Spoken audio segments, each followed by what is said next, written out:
दोस्तों जय श्री कृष्ण। आज का वीडियो श्रीमद् भगवद गीता के अध्याय 9 का भावार्थ कर्मयोग विषय का उपदेश।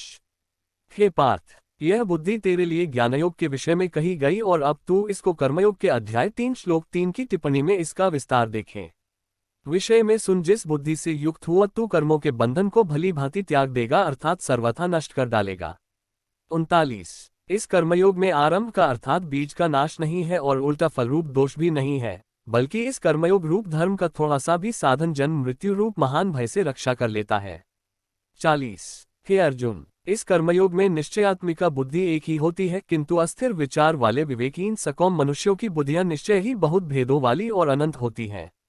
41। हे अर्जुन, जो भोगों में तन्मय हो रहे हैं, जो कर्मफल के प्रशंसक वेदवाक्यों में ही प्रीति रखते हैं, जिनकी बुद्धि में स्वर्ग ही परम प्राप्य वस्तु है और जो स्वर्ग से बढ़कर दूसरी कोई वस्तु ही नहीं है, ऐसा कहने वाले हैं, वे अविवेकीजन इस प्रकार की जिस पुष्पित दिखाव शोभायुक्त वाणी को कहा करते हैं, जो कि जनरूप कर्मफल देने वाली एवं भोग तथा ऐश्वर्य की प्राप्ति के लिए नाना प्रकार की बहुत सी क्रियाओं का वर्णन करने वाली है, उस वाणी द्वारा जिनका चित्त हर लिया गया है, जो भोग और ऐश्वर्य में अत्यंत आसक्त है, उन पुरुषों की परमात्मा में निश्चयात्मिका बुद्धि नहीं होती।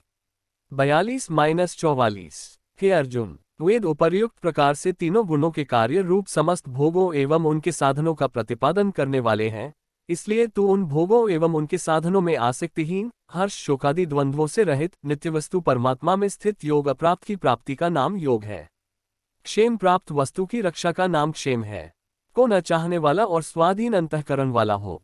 45। सब ओर से परिपूर्ण जलाशय के प्राप्त हो जाने पर छोटे जलाशय में मनुष्य का जितना प्रयोजन रहता है, ब्रह्म को तत्व से जानने वाले ब्राह्मण का समस्त वेदों में उतना ही प्रयोजन रह जाता है।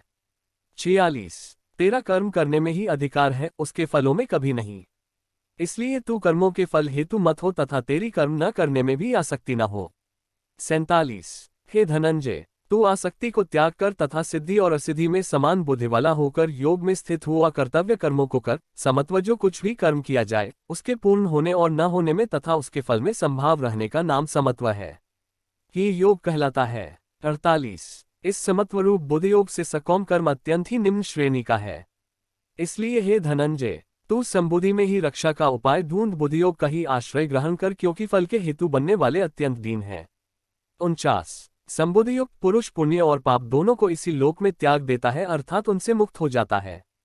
इससे तू समत्व रूप योग में लग जा। यह समत्व रूप योग ही कर्मों में कुशलता है अर्थात कर्मबंध से छूटने का उपाय है। 50। क्योंकि संबुद्धि से युक्त ज्ञानीजन कर्मों से उत्पन्न होने वाले फल को त्याग कर जन्मरूप बंधन से मुक्त हो निर्विकार परम पद को प्राप्त हो जाते हैं।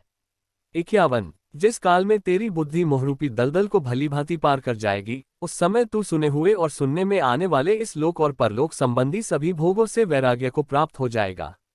52। भांति भांति के वचनों को सुनने से विचलित हुई तेरी बुद्धि जब परमात्मा में अचल और स्थिर ठहर जाएगी, तब तू योग को प्राप्त हो जाएगा अर्थात तेरा परमात्मा से नित्य संयोग हो जाएगा।